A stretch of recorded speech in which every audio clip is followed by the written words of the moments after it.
Hi everyone, welcome back. Sensei David here, and today's topic is how do you pick a good martial arts school? So this topic is, it's two-part really, because it depends what you're looking for and what the school provides.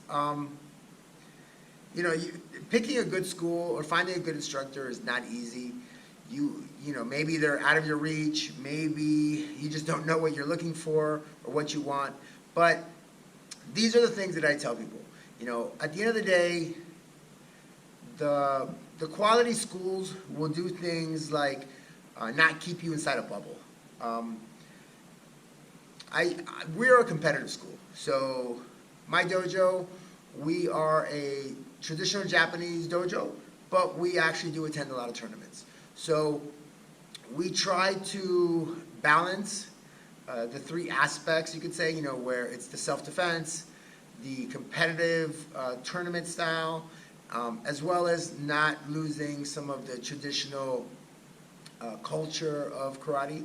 So we try to do our best to balance it. Obviously, it's not flawless, but this is what we do. It works for us. There's other schools that are very geared towards tournaments, but that's good too, because that means that they're out there performing against others. So there has to be a specific level of training to make that happen. So I always tell everyone, you need to ask questions. Don't just walk in and accept whatever they say, and you see certificates on the wall and you assume they must be good. Anybody can print a certificate, with a little Photoshop and a nice color printer, you can make up anything. So what I would say is, here's my pointers. One, what federation or organizations do they belong to? Whatever they tell you, write it down, find the website, see if you can read up on them. Also, what belt is your instructor? If you walk into a school and there's like a 20 or 30-year-old and they're telling you that they're like an 8th degree black belt, that's kind of sketchy. If you look more into how ranking works in the martial arts,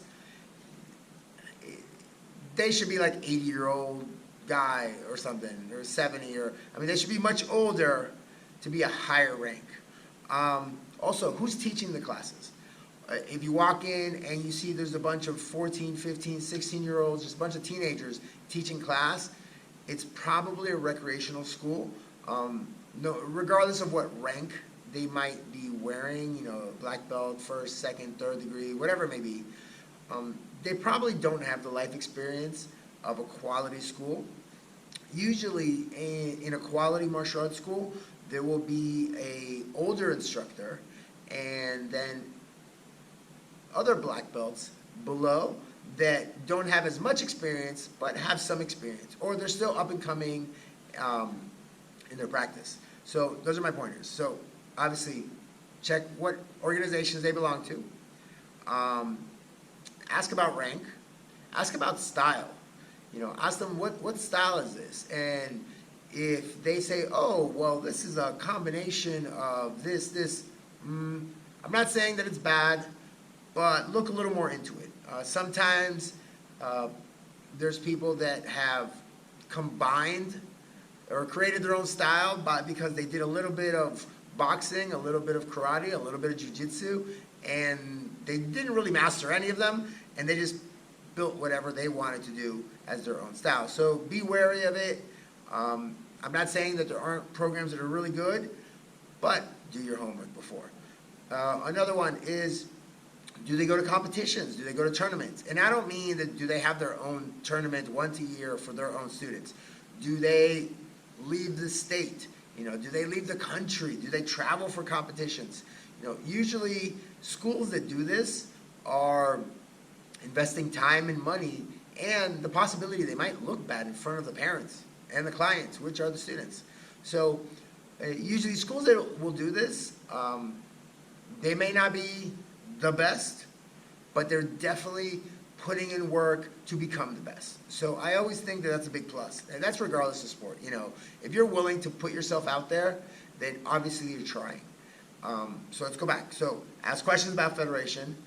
Do they compete? Do they attend things other than their own activities? Ask questions about rank. Pay attention to who's teaching the class, and obviously try the class.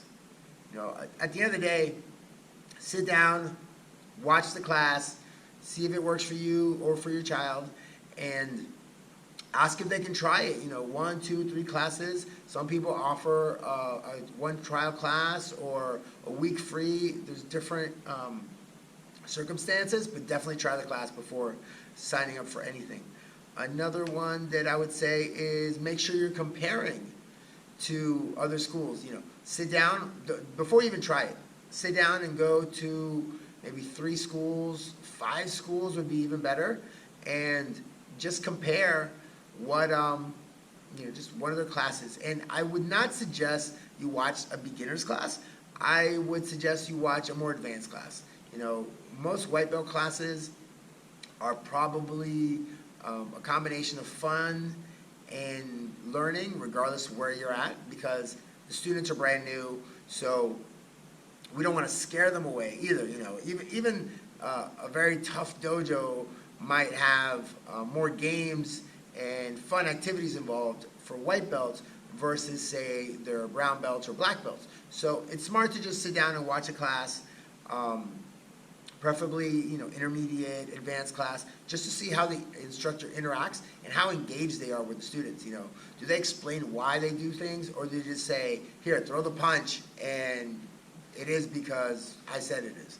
No, you want an explanation. Now, you want to see the instructor engaging and actually teaching. Oh, the reason we do this is because, you don't want to bend your wrist when you hit things. Like little details like that make a difference. That's how you know that there's quality and years of experience behind it versus they're just cookie cutter reading right out of a manual, or they watch the YouTube video and they're teaching you videos off of YouTube. So that's pretty much it.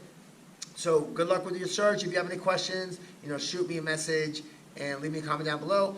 Don't forget to subscribe. If you have any questions about other topics, let me know down in the comments and I'll shoot you a video. All right, till next time. Bye for now.